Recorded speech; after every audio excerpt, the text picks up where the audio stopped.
Welcome, welcome, welcome, welcome, welcome.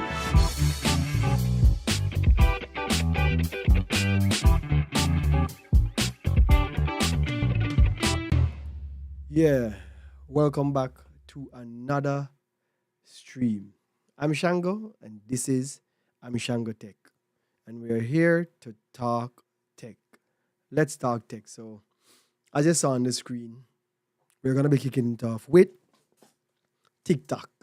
So, I don't know if you are following the news or following the news as it relates to the lawmakers and TikTok. And as the headline says,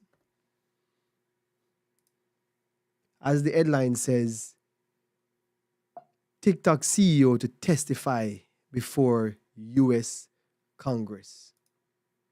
And that's a big deal. And let me explain to you why that's a big deal. Of recent, a lot of lawmakers, a lot of persons in Washington, mainly Republicans, have been saying that TikTok is a threat. And the weird thing about it is that TikTok probably is a threat, but where all of this is coming from is Andrew Schultz, I think that's his name, the comedian. I remember him explaining it that on one of his shows, he mentioned that TikTok for Americans and other countries are very different from TikTok for China. Well, he said he just made it up.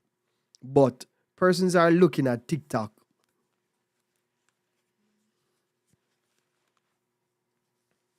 The government of America, they are looking at TikTok and saying TikTok is a threat. So let's get into the article. Because what the article is saying is that TikTok CEO Chow will be testifying in March to US lawmakers in Washington, where the Chinese social media app faces accusation that it is beholden to the Communist Party in Beijing. That's what they're saying. TikTok, whose parent company ByteDance is Chinese, is fighting for its survival in the United States, with rising calls from mainly Republican lawmakers that the company should be outright banned for its link to Beijing. So listen, the lawmakers are, they want to ban TikTok.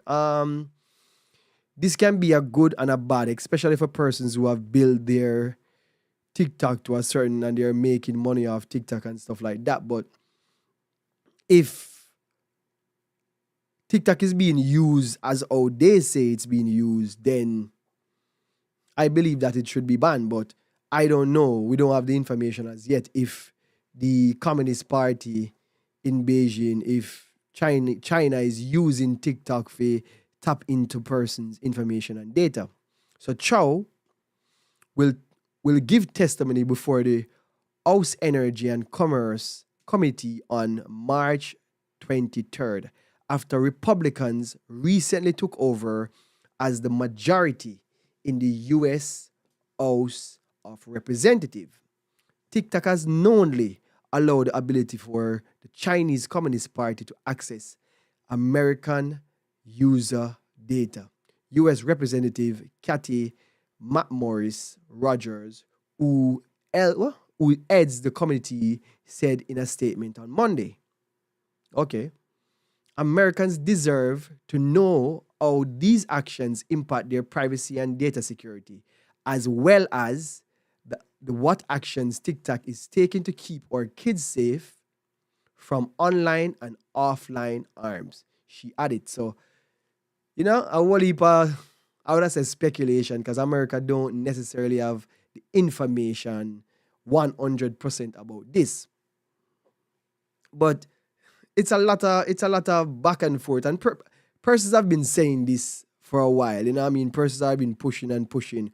One of the main reasons for that is the amount of users from America. So it's saying 138 million users in America use TikTok on a regular basis, average about 90 minutes a day, said U.S. Senator Mark Warner, a Democrat who co-heads the Senate Intelligence Committee. So persons, the Democrat and the Republicans are saying, yo, listen, we definitely need to look at this thing. Persons are using it. As a matter of fact, TikTok are actually getting more views than YouTube. You can imagine that. So it might be some concern whether or not TikTok is a threat, but I really think they have to look into this. They really have to look into it before they jump the gun, because TikTok is a different type of entertainment, is a different type of energy. I have TikTok, but I don't really use TikTok. As a matter of fact, I tend to focus more on YouTube, and then I use Instagram. I usually use Instagram more, but no, I'm trying to focus more on YouTube. You'll be seeing me more on YouTube and stuff like that. So that's where my focus is, but I don't know how big of a deal this is that TikTok we should be super concerned about it. We have to just watch and see and wait and see.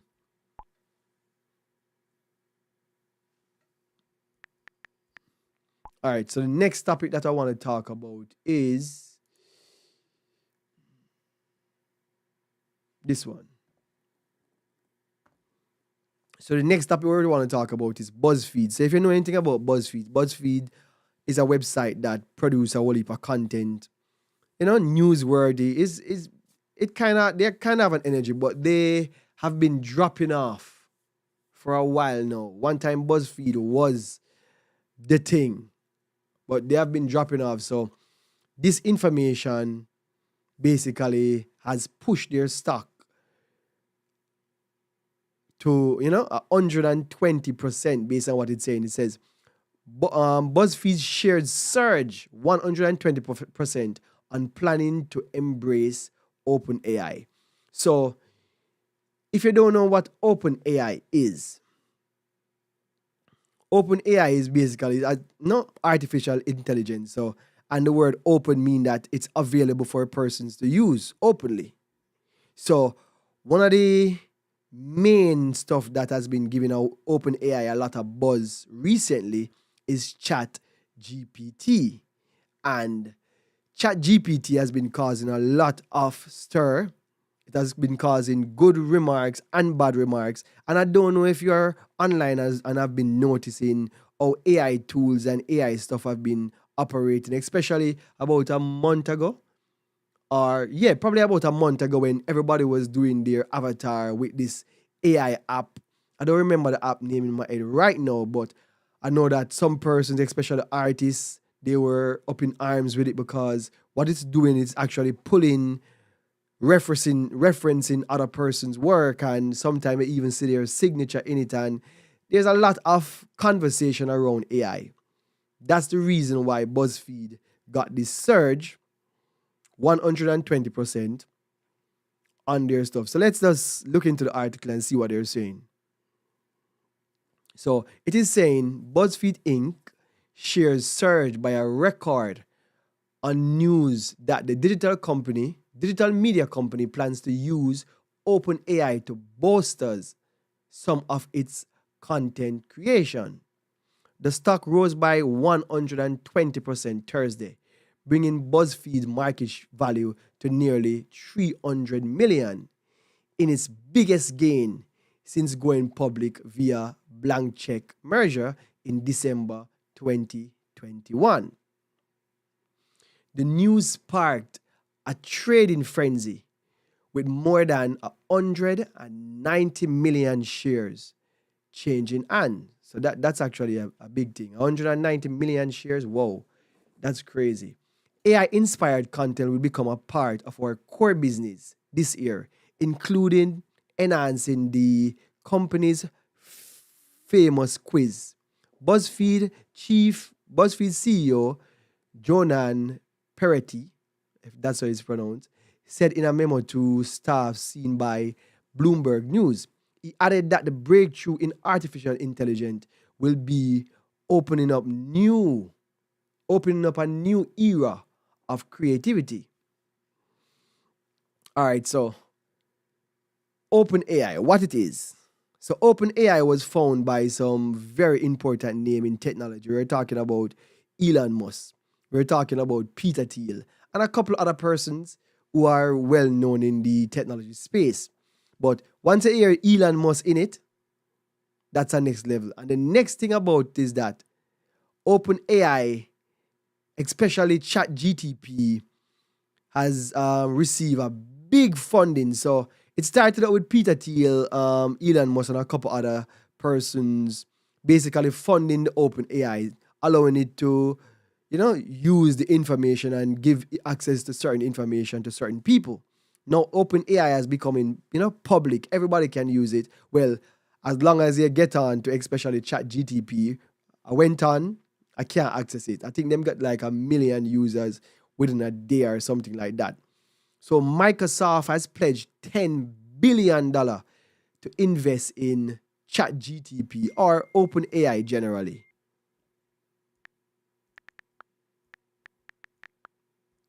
So that's that is crazy. $10 billion into OpenAI. And based on what I've been seeing going on online with AI has been, creating a storm. You can see the stuff that ChatGTP are doing. You can see the stuff that ChatGPT is doing, and you can see some other stuff that other AI tools are doing, and they are crazy. And we can't wait until, when it reach a level where I don't even know if that's actually a good thing, because sooner or later, my estimation is that AI will be taking over a lot of jobs. Mind you, you have certain things that AI cannot do, and you'll always need the human, touch to it, so to speak. But AI will be doing some stuff for sure. All right, so let's read this little part about ChatGPT and see what they're saying right here. So it's a ChatGPT, OpenAI's artificial intelligence tool, has lit up the internet since its introduction in November, amassing more than 1 million users within days and touching off a fresh debate over the role of AI in the workplace. Earlier this week, Microsoft Core said it invests $10 billion in OpenAI. So again, that $10 billion invested. Microsoft investing $10 billion. But that investment, actually, Microsoft will come out amazing in the deal, because I think Microsoft, once they start to make profit, Microsoft will get like 75% of their profit until they actually can pay them back. So that's a good deal. Yeah, so the next topic that we're looking at tonight is one that I don't know. Let's just look at the topic, because I wouldn't say in two minds with this, but I don't think a lot of persons are looking at this how it should be looked at. Understand the concerns, but let's talk about it. How concerned should you be about AirTags? So before we get into the article and stuff like that, let me give you my take, because I've done a video on my channel about AirTags already, and especially when it just came out, I've done a video about it, talking about the possibilities and what can happen. And whether it's AirTag, whether it's any one of these tracking devices, so to speak, you have AirTag and you have many more trackers that you can use. I understand that AirTag is, I can't know, one of the most powerful tracking tool based on the amount of iPhone that exists.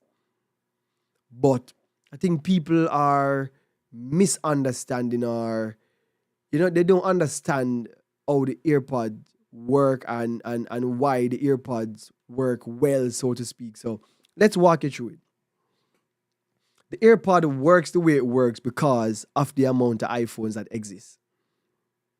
And like any other tracker, a person who wants to do malicious things will do malicious things. Whether they have an earpod, ear tag, whether they have a, their own tracker that they went and bought, whatever. Persons who want to do malicious stuff will do malicious stuff. I don't think persons should be overly concerned. And the greatest part about it is that once an AirTag is in your presence for an extended period of time, the AirTag will notify your phone. And I think Apple is actually pushing that it notifies your phone real quick or faster. Because at first, I think when it just came out, it will take a good look a while to notify your phone. But now, because of all these concerns, probably within 5 minutes or so, it will be notifying your phone. But let's go through the article and see what they say before we actually, really, really talk about it. All right. I didn't know what an AirTag was until I attended a cyber security talk by Nick Tripp, senior manager of Duke's IT security office. But according to Tripp, AirTag technology is something that the entire Duke community probably needs to be aware of. An AirTag is a small tracking device that can connect to a nearby Apple device using Bluetooth LTE, which is Bluetooth Lite. AirTags were released by Apple in April 2021 and are designed to help users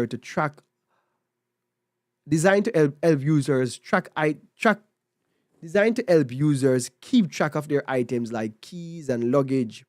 Trips himself has one attached to his key. If he loses them, he can open the Find My app on his phone, installed by default on all Apple devices. I don't know why them say installed by default. And if anyone else on an Apple device has been near his keys since he lost it, the Bluetooth technology will let him see where his key were when the Apple device user passed them or took them.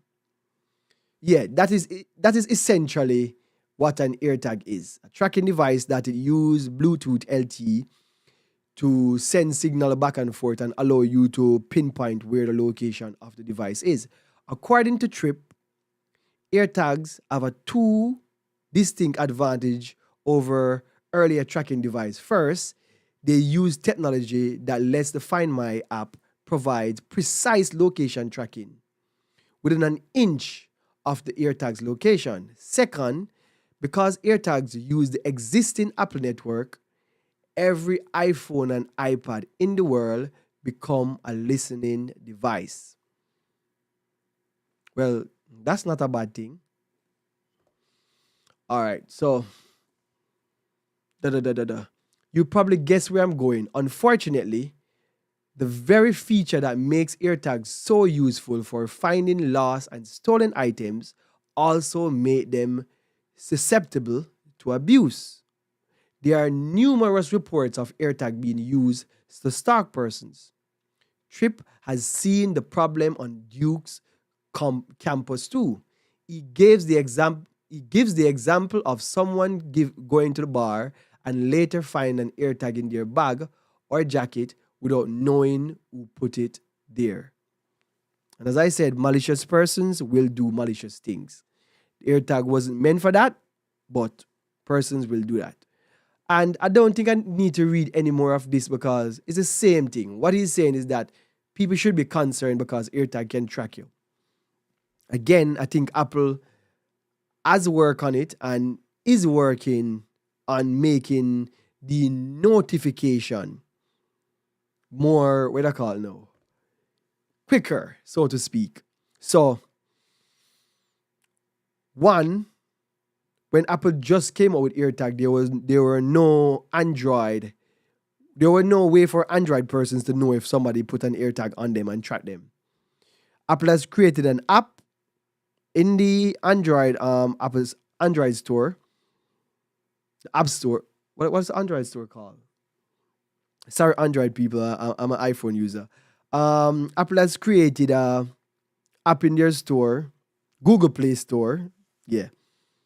that persons can go and put on their phone that allows them to get a signal just as though an iPhone would get the signal. I am not sure if they will get the signal as fast as an iPhone, but they will get a signal. They will get a signal that an unwanted device is around them, and they can now activate the beep so they can find the AirTag.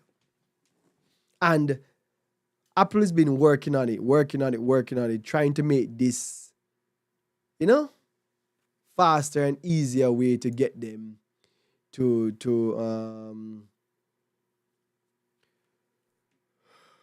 fast and easier way to get the notification to persons so that you can find out sooner that an AirTag has been tracking you. And there are ways what you're supposed to do if you find an AirTag and all them stuff. It's quite simple. If you find an AirTag, it's not yours. Just open it and take out the battery. It can't track you anymore. But you need to make sure that you find it before you go home, because if you go home, then persons can find your home. And that is one of the main concerns. But I don't know. I don't know if it's something that you should be superly concerned about. You have malicious persons out there, and AirTags are more accessible. But these same malicious persons could have gone and gotten one of those trackers that your iPhone or any of these devices cannot pick up, and it can actually track you almost anywhere, just the same precise location. So the persons who are interested in doing stuff like that will do it whether AirTag exists or not. That's my take on it. So I don't know. I don't know. All right. So one of the next thing I want to talk about is this upcoming event from Samsung. So it is expected that Samsung will have their Unpacked event in February. And I don't know. I don't know. So let's talk about this event from Samsung that will be going on. From Samsung. So it is expected that Samsung will have their Unpacked event in.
Yeah. All right. So sorry about that. Oh man, I mute myself. All right. So let's see what will be going on at this event, the Samsung event. This Unpack event that is coming up, and let's take a look at what the Verge. I'm on the Verge website now, and what the Verge is saying about what they believe might be happening at this upcoming event from Samsung. Greetings, John. What's up? I see that you're checking out live. Um, Feel free to ask any questions, or put something in the comments. Actually, can bring it on screen. So feel free to add anything to the comments. Ask questions, and if I can answer the question, I will. So let's talk about the upcoming Samsung event. So what to expect from Samsung's February Unpack event. All right. So what is to expect? Um, all right. So it's saying on February 1st, which is a couple days from now, Samsung will hold its first in-person Samsung launch since the Galaxy S20 way back in February 2020. So, whoa, 3 years? That is crazy. So 3 years ago, Samsung basically held this event. Um, okay. All right. So the company is widely expected to announce its new flagship smartphone lineup at the event, namely the Galaxy S23 series. But, but as is traditional, no, but as is tradition, Samsung will almost certainly include a couple of additional product announcements for good measure. Here's a roundup of everything we are expecting at the event, which is due to kick off at 1 p.m. Eastern, 10 a.m. Pacific time. I think that's what that means, PT, and 6 p.m. GMT on Wednesday. I don't think I know what GMT is, but it is what it is. Let's start with some context before. No. Let's start with some context because past events often provide clues about what's to come, what's coming. Samsung held a very similar launch event last year in February 2022 when it announced the Galaxy S22 lineup consisting of the S22, S22 Plus, and S22 Ultra. Alongside it, the company also launched new tablets, the Galaxy Tab S8, Tab S8 Plus, and Tab S8 Ultra. All right, so Samsung will be launching some stuff. This is what they're saying it probably looked like, the S20 and the S20 Plus, and this is what they're saying the S20 Ultra probably look like. So these phones are expected to get, I would say, a little beefier in terms of their processing and stuff like that. I don't think the form factors really change. It looks very similar to the S22. And I don't think they should change the form factor because this is working for them. This is working for them. This might just be a rocker though because the last, I don't remember if it's the S21. I don't remember which one of the S phone, which one of the Samsung phone I actually got from Samsung while I was in Jamaica to do a review on. And that phone kind of have a, what I call it now, the camera module is built into the body. So it has something that comes out of the body and create the camera model, the thing that goes around the camera. This one, the camera stands alone. It just stands out by itself. And normally when cameras are like this, they are rockers for sure.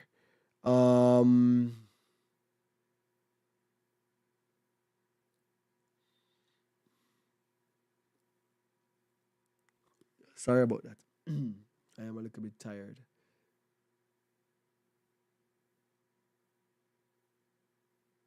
I'm trying to see what they're saying in terms of the features that it will come with. All right. Let's read this. All right. So we're referring to, of course, to the S23 Ultra's main camera, which consistently been rumored to be using an high resolution 200 megapixel main sensor. That's almost double the 108 megapixel sensor found in the last year Galaxy S22 Ultra. As my colleague Alison Johnson wrote last August, higher resolution sensors like these matter because they mean phones can bin more pixels together to gather more light and produce brighter, more detailed shots. The exact sensor is expected to be a Samsung ISOCELL HP2, which Samsung announced just weeks ago. Alongside this 200 megapixel sensor, a leaked spec sheet suggests the Galaxy S23 Ultra will have three additional cameras: a 12 megapixel ultra wide, a 10 megapixel telephoto with a 3x optical zoom, and another 10 megapixel telephoto with a 10x optical zoom. It, it amounts to a significant better camera system than both the S23 and the S23 Plus, whose own leak spec suggests will both have triple camera system consisting of 50 megapixel main sensor, 12 megapixel ultra wide, and 10 megapixel telephoto. So apparently these cameras are gonna be beefy. So the Galaxy S23 Ultra should be an amazing photo camera, but let's see, because oftentimes it's not just the, especially when it comes to phones. Phones are more about not necessarily the sensor and all that, but how the phone system, how the technology in the phone. I think it's called I always hear MKHB talk about it. Compositing photography or something like that. How the phone system, and what I hear MKHB says is that Pixel has been doing, that is Google, has been doing a better job with that than everybody else. Apple has been doing well, but Pixel seems to be the one that MKHB loved the most in terms of the look and the feel.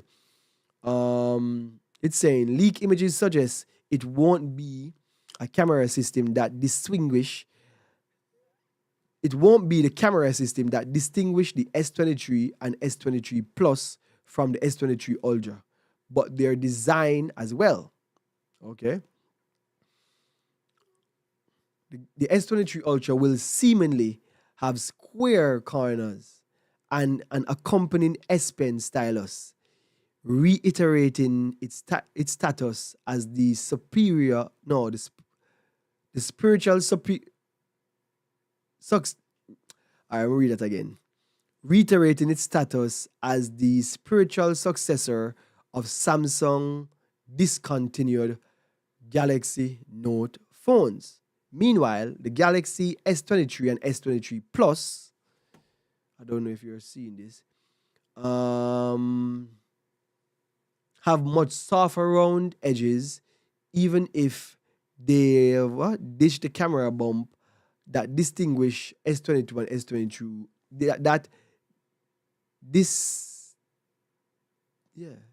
Distinguished, the S22 and S22 Plus from the S22 Ultra last year. So they're saying that the phone should be look different. As you can see in this image right here, how the S23 Ultra looks, which is the one in the middle, and the S23 Plus and S23 on the sides. You can see the difference. That has more, a boxier shape, and those have more round shape. But yeah. I'm not really an Android phone person, nor I'm a Samsung person, but I've reviewed the Samsung phone before. I think I have a review on the channel. And the Samsung phone. Oh yeah, the event is definitely on Wednesday for sure.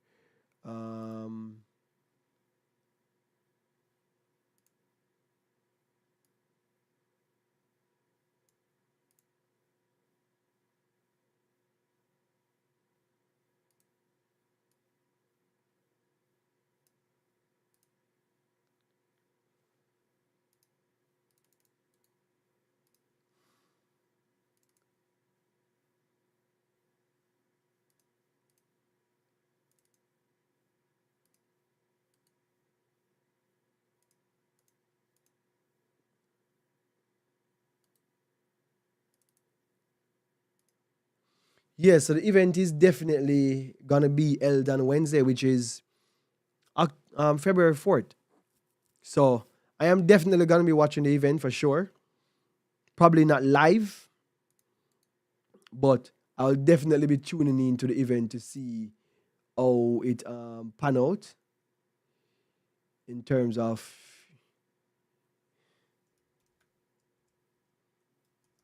Oh,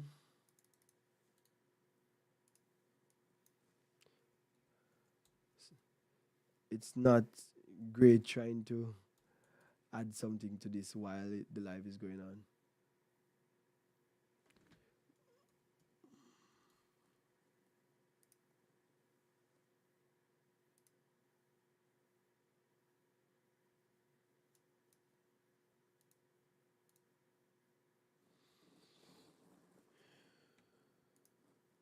Yes, so as you can see, guys, I can put your stuff on the screen.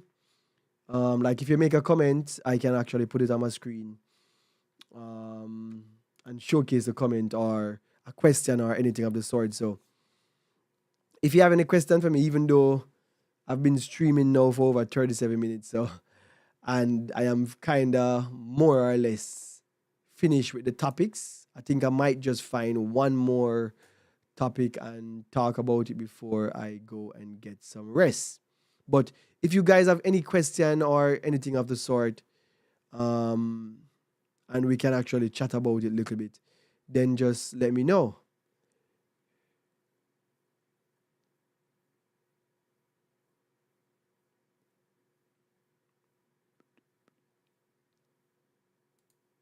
All right, let's look at this one because this one is kind of a little bit different. All right, so they're saying machine learning can help better predict city gentrification. Um, I understand what gentrification still is, but how machine learning can predict that? Let's see. So it's saying machine learning models developed and tested by researchers at UNSW City Future Research Center may be able to better equip policymakers with knowledge and data about predicted neighborhood change. And with better predictive data, policymakers and government can deliver a more equitable city planning and outcome. Or yeah, equip, equitable, yeah, are equitable.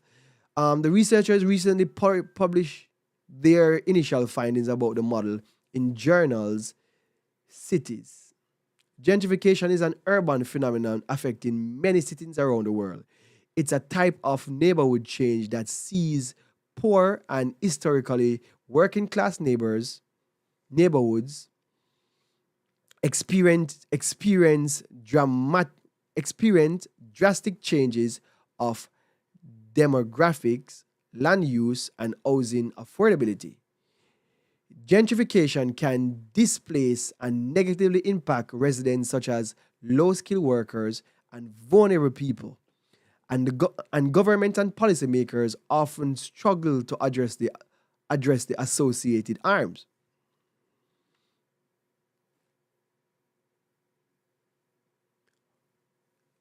All right. Gentrification is often identified when it's too late, and it can be costly to address the harm. Echo software using. Oh, which software I'm using? I'm actually using OBS. What to do the live? I'm using OBS to do the live. But I found this thing that allows me to put the comment on the chat very similar to how you would do it if you're using, for instance, like a StreamYard and something like that. So I can see the comment on screen, and then if I want to add the comment, like for instance, even though you wrote that, but I can't know, almost incorrectly, but if I wanted to go back to my main screen, I can add your comment on the main screen. I don't add the comment over the writing, over that like main writing, but on the main screen, I can add the comment if I want. And it actually gives you a lot of other features if you are. My channel is not like super chat and stuff like that, but if you have super chat and stuff like that, it would allow you to see the super chat behind it and stuff like that. But let's get back to this madness. Gentrification in Sydney. I don't know. This story is not so. This story is not so exciting, you know. It's not so exciting at all. speaking about gentrification is not super exciting. I might have to go back. There's a story about Elon Musk, but I don't even know if I want to talk about Elon Musk right now, you know. Seriously, don't even know if I want to talk about Elon Musk right now. Um, all right, let's look at some other stories. Maybe we can dig back into latest news. I think I was on latest news. That's why I was reading about gentrification and all them stuff.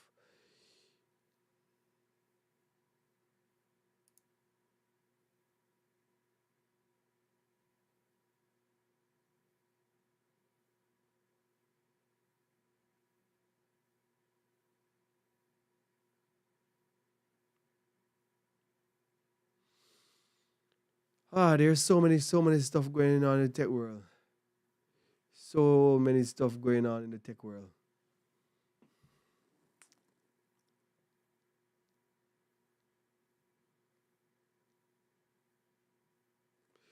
All right, guys, I'm putting a blank on topics to talk about. So I'm already 42 minutes streaming, so I'm gonna call it a night. I'm a bit tired, so I'm just gonna call it a night. I'm definitely gonna be streaming tomorrow and probably earlier, probably from I guess 6 p.m. or earlier. But all right, thanks for being here, John. Thanks for passing through, Richie. Thanks for passing through. Okay, your usual software. Um. Oh yeah, yes, OBS, the usual software. But OBS just there's a software that I'm not a software, a website. What's the website? Oh, I add a what is allowing me to do this where I put the comment on screen. I add a plugin to my Chrome and it allows me to do this thing with this an extension. Sorry, so I add an extension to my Chrome, and it allows me to do this on-screen comment type vibes. And it's actually pretty cool because, as you can see, it comes on screen and then it pops off by itself. I don't have to clear it. It can clear after a certain amount of seconds, and it also can, highlight questions. So, for instance, if you want to ask a question, if you use the word Q or you write the word question, it will highlight questions for me in the chat. It also is customizable, so I can go in and change the colors to make the colors match my team. It has a whole heap of feature. It has a whole heap of feature and it's free, so I am testing it out. But tell me how the stream sounds, how it looks, how the quality of the camera. Actually, I have dual cameras now, but I haven't really switched to my next camera. I have a second camera right here, which I haven't really been showing off, but I have two cameras. I have that and then the main camera. But this camera is mainly for if I'm showing off like certain things um like a product which I was gonna be showing it off. So let me switch back to the main. So I've picked up this product. Let me go to close up. So what this product is, it's what do I call it now? Hand warmer. So you turn them on and you basically it keeps your hand warm. Oh yeah, I did mute because I was trying to do something and mess up myself. But this simple hand warmer is very cool. Let me bring it to the camera that actually can show it better. So this is the hand warmer. It's very cool, very simple. You turn it on. I'm supposed to be making a video about this hand warmer, but I'm having some technical difficulties with my editing software. The greatest part about this hand warmer, it's an hand warmer, but it also can charge your phone. How do you know, Richie? Nice device. So it can charge your phone. It comes with a USB-C to charge it and a USB-A to send charge out, which you're seeing right here. If I can get this thing to focus. Yeah. So you can see the USB-C and the USB-A, and that allows you to charge your phone and charge, you know, basically the device. And it keeps your hand warm. I like it. Sorry about that. I like it. It's a very cool device, and it just keep your hand warm. Especially in the cold time. Time is cold now, so. But I love the fact that it doubles as a charger, because oftentimes, if your phone runs down, you can just simply charge up your phone with it. It doesn't last too long, but it's a good thing to have to tap up your phone. Oh, you saw it on nice gadget list. Oh, nice, nice, nice, nice. But it's a good device. I've had it now for a couple, probably like a week or so, and I've been using it, testing it. I've shot a lot of B-roll for it, but I'm having some technical difficulties with my editing software, which is Final Cut. I think I need to reinstall my computer and take it out of beta, because I think that is what is causing the problem. Yeah. All right, Richie. Bless up yourself. Thanks for coming on, bro, and you know, drop some comments. I've been wanting to play with this software that put the comments on screen. I hope to get more persons watching, and the more persons I have online watching actually can interact with them and put their comments on screen and respond to them if they're asking a question.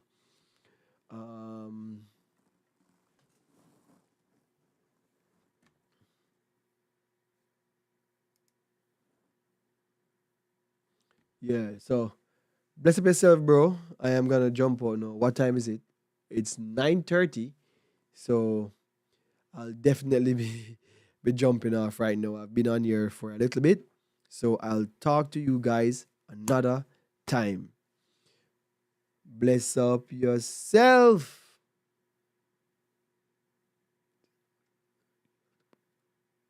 Oh no, it's not automatic. I have to choose what comment goes on the screen. It automatically comes off, but I select which comment I put on the screen. So you're seeing the chat and you use your mouse and basically select the chat. So when you select it, it puts the chat on screen. It also gray out all the chats that you have already put on screen or that you have already selected. So you know the ones that you are selected already. And then it comes off the screen after 15 seconds. That's what I set it for. But you can set it for longer if it's something that is lengthy, you read it. It also gives you the feature to go to the person channel, pin the message, report the person, remove the message, put the person in timeout, hide the user on this channel, remove moderator. So I guess it also give it a feature to, no, I guess it give it a feature to, no, I guess they can add moderator to the chat, and then the moderator then will have some form of control over the chat itself. But it has a lot of feature, this little thing. I'll send you the name of it in Instagram. But it works. You just add the extension to your Google. I think it named live chat. Let me look at the extension and tell you the name right now. Live chat overlay. That's the name of it. Live chat overlay. You have to make sure it's have a black what I call it now? A black box. I look a black circle. What do I call it? Chat? A black chat circle or something like that. That's the one you have to install. If you install any other, it won't work. And then they will probably explain to you how it works in the thing itself. It's a nice little add-on to your Chrome that allows you to do this. Because this what we're doing is very similar to StreamYard and all of these stuff.